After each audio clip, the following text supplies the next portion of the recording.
I repeat, I'm naked!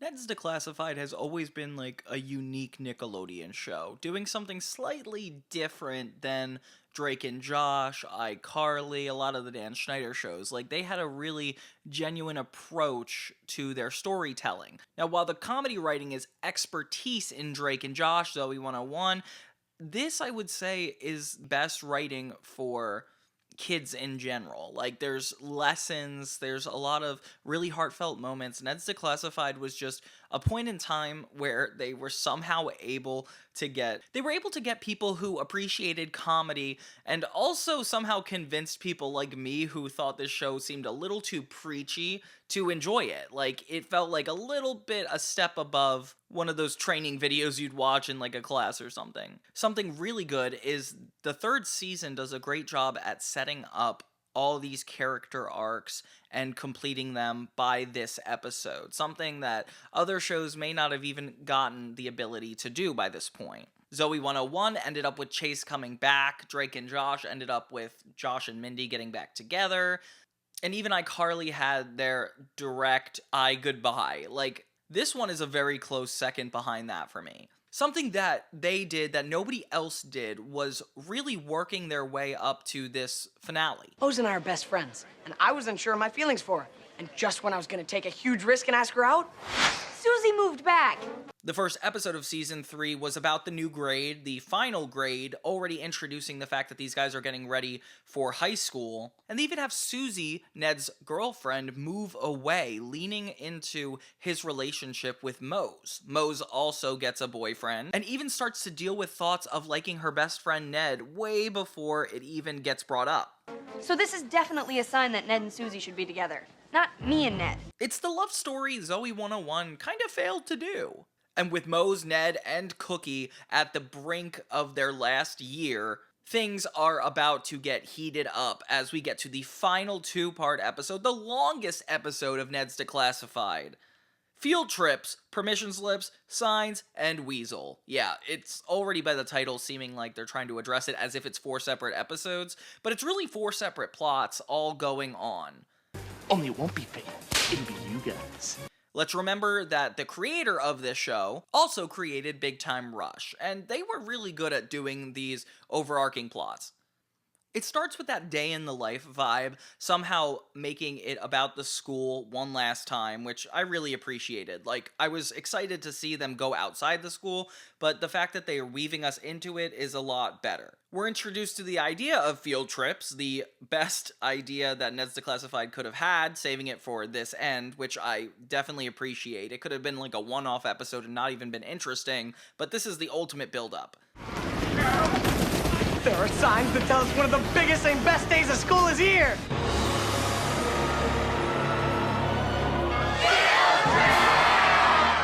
Everybody has something to deal with in this episode. Mose has to deal with her feelings toward Ned and figuring out if she wants a relationship or not and actually committing to that, while Ned wants to solidify his relationship with Susie in order to get Mose out of his head, which is definitely a guy-like thing to do. Cookie, in the meantime, is trying to get the affection of Lisa, who once used to be a nerd, and now she's pretty, and he wants her now. I don't know why we're not talking about the fact that he's so shallow that he actually has to wait for her to get beautiful to even like her. Like, that's crazy to me. The way they deal with these goals are actually really funny. Like, for example, Cookie, in order to impress Lisa, keeps going to his alter ego as the Silver Eagle or whatever, and Ned wants to take Susie to the Rose Garden to get a kiss. And we're gonna totally make out. You mean like this? Mose wants to see the wild boy in the museum and actually enjoy this field trip. And it's fun because these goals are so flexible that they end up turning all on their heads constantly. Meanwhile, we have Billy Loomer, the bully, trying to get the affection of Mose in this, which is super funny. Like, I feel like he's always tried to get her, but the fact that he's super committed at this point is awesome. Like, even his bully friends, like, help him get ready. It's so adorable. The first obstacle these guys have to deal with is permission slips, which is aptly named in the title. Their biggest enemy at this portion is Krubs, who does not want them to go on the field trip because they broke a bunch of laws. Really, he's just being petty, honestly, if we have to deal with it. Well, I guess we'll never know. But I do know Cook can't go on the field trip, so boo-hoo for you. Did you guys ever have a teacher sabotage you from going on a field trip? Yeah, me neither. So yeah, he puts the guys in detention, and immediately 10 minutes in, I'm like, how in the world are they gonna get past this? Like, already this is a convoluted special, and I'm here for it. With the buses already arriving at Polk Middle School, Ned, Mose, and Cookie are only able to get there by putting cardboard cutouts of themselves in the desks. And this is where this, like, wacky, ridiculous comedy comes in. Like, it's just so unrealistic. That's why it's interesting to look at Drake and Josh, because theirs are pretty grounded and the comedy comes naturally, while this leans into being more kid show comedy. It feels like they're ages apart somehow. Ned gives us tips literally after they got on the bus, which is cool. We're already heavy into this. And there's just so much going on. They even try to solve plots that go on between side characters. Like, for example, Gordy comes in and saves the day for Ned, Mose, and Cookie one last time, actually helping them get onto the bus. With Krubs constantly at these guys' necks, he is determined to make sure they do not go on the field trip. And you feel bad for them because you're like, wow, there's no way they can get around this. And the writers did a good job at putting us in a position where we have anxiety for these kids, because I was taken right back to my school days and was very stressed about it. Gordy is immediately fired in this, which kind of strikes me as really intense. Like, it seems like they're not afraid to go there 10 minutes into this whole special, and I am terrified. They finally get to the field trip, and it's this really nice outdoorsy place. Finally, we're just outside of the school, and it's so much better. Mose and Ned start having a lot more awkward interactions, especially when it comes to Billy Loomer trying to vie for her attention. Like, it just seems like the stakes are pulled and pulled. The Steel Eagle, Cookie's little alter ego counterpart, ends up saving the day. Then she'll love me and ask me out for pizza. Whatever. Against a bunch of robbers, and we learn that the robbers are just football players making a whole fake thing to look better in front of Lisa. And I've never seen this in a TV show where a superhero, just to impress a girl, like, doesn't have any powers, doesn't genuinely try to do good in the world. He just straightforward uses it as a ploy to win a woman over. And I can't believe he does this. This kind of like gets points down for me, but hey, it's interesting. We have Mr. Sweeney, the choir teacher, and a bunch of other past substitutes to create this like full circle moment. And you may be wondering where the other teachers are. Well, they're with Gordy. And it ain't my dodgeball! Well then, while the kids are on a field trip, we're going on a hunting trip. Now that Gordy's fired, he is no longer worried about how he comes across trying to stop the weasel, and therefore starts to put all of his cards on the deck and take them down. The remainder of the teachers that didn't make it on the field trip make an appearance, working with him to help take down this weasel. And that's a really fun goal, because then we get to see all the teachers one more time. They even get one more plot. And, you know, the adults having their own side plot, it's super fun. Ned, being so close to being caught by Krubs, pretty much has to ditch Susie at every chance he gets, and it's kind of sad. We end up seeing this guy named Willie Galt and Vanneral Wright, which are fake newscasters that have come up on the show before, like in the Spelling Bee from season 1. They just commentate on everything going on, and they're talking about how the museum actually gets involved, which is so funny and relevant. Like, do you remember going on field trips and having the teachers be like, don't embarrass us, like, don't touch anything, just make sure we look good? Like, this is why they tell us that, because in this, the special, the people at the museum must hate Polk Middle School, because they are dodging Krubs and starting to do whatever it takes to take down these kids as well. With everybody against Ned, Cookie, and Mose, it starts to get really stressful.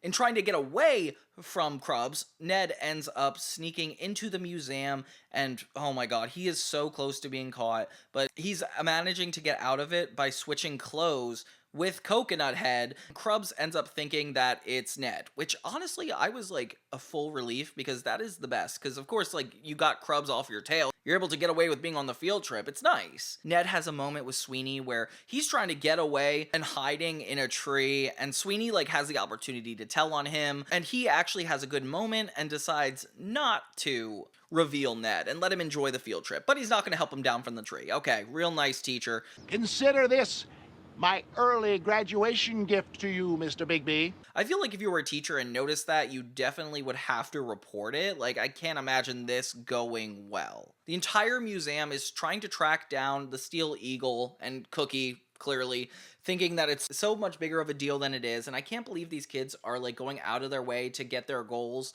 because at this point, it's really risky, and not only would they get kicked off the field trip, I feel like they would get expelled. Like, this has to be some, like, unforgivable stuff going on. Ned ends up being naked, which, of course, they have to do that in these kid shows, because he gave his clothes to Coconut Head, and now he's screwed. He needs the help of Mose, and this is funny, because she does come through for him, and it kind of leans to them being in a relationship, because why didn't he call Susie? You know, like, he clearly must have feelings toward Mose if he's trusting her way more. And that's like why this is a good representation of teenage love, because this is so how it is. Like, you're too awkward around the one you have a crush on, and the people you actually get to know and care for end up being like your closest friends. It's kind of like a crazy situation, but it does happen. Ned slowly becomes more and more appearing like the wild boy, because one, he loses his clothes, he gets this grass skirt, and everybody's after him. Of course, he's gonna act crazy. Mose wants to finally get back at Ned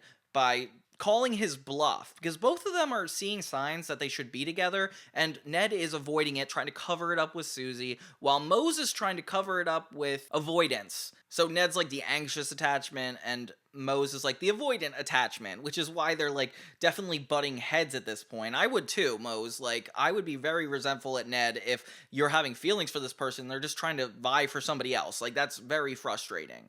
Why don't you get your girlfriend to do it? Because I'm naked! Mose tries to get him back by actually inviting Loomer to the Rose Garden, where all four of them end up meeting, and this big kiss is supposed to happen, the one that Ned's been trying all this episode to get. And yeah, it's a big deal. The stakes are raised. Somebody just kiss somebody?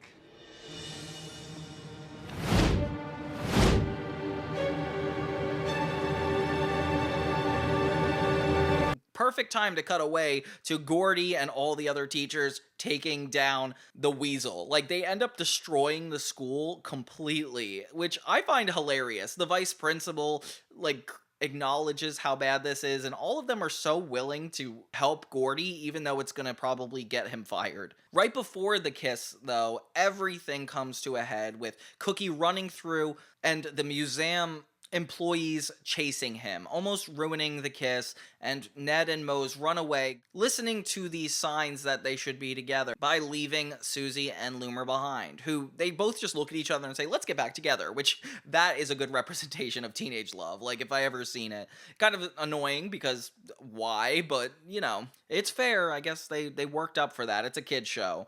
Yeah, just the way everything culminates in, like, pushing Ned and Mose together. Like, these signs are just such a intense thing. And then, meanwhile, they have this extra, like, fifth or sixth plot. I don't know what's going on, but there's a bunch of people trying to steal the museum art within the building, and Ned, Mose, and Cookie's hijinks happen to get in the way and distract them from defeating their goals. Gentlemen, I hope you like money. You're not allowed to touch the art.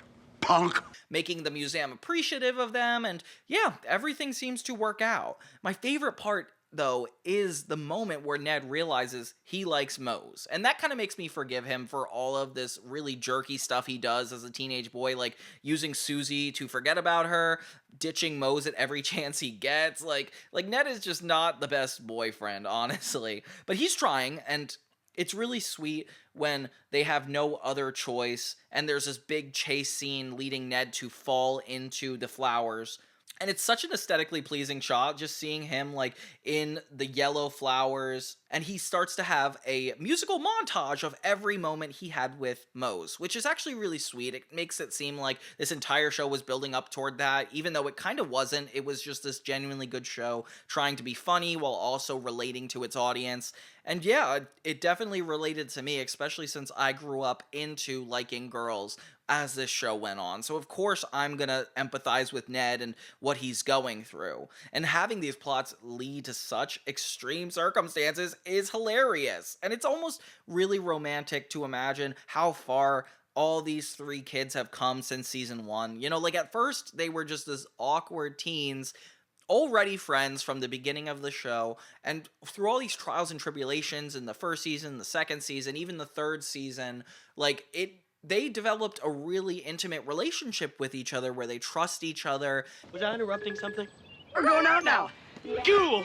And their bond is stronger than most things. As you know, they have a podcast till this day, which I used to listen to it, and it's pretty interesting, but I don't follow it too well. I am sad about all this TYLOR Chase stuff going on, though. Like, you know, he's this actor playing one of the main characters from Ned's. He's been having a really rough time outside of Hollywood, and obviously there's a lot of concern going around for him, and I'm not sure the best way to approach taking care for him, because I know it's very specific when it comes to like homelessness and like how to deal with their family. So it's important that he gets the resources he needs, and hopefully somebody can get him some help very soon. I know Cookie helped him, and that was really sweet.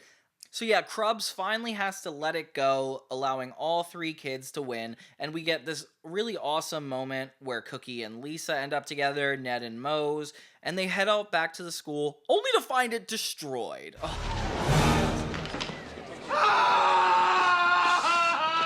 And it is depressing. Like, look at this place. This is like, dang, like I can't believe they got away with this.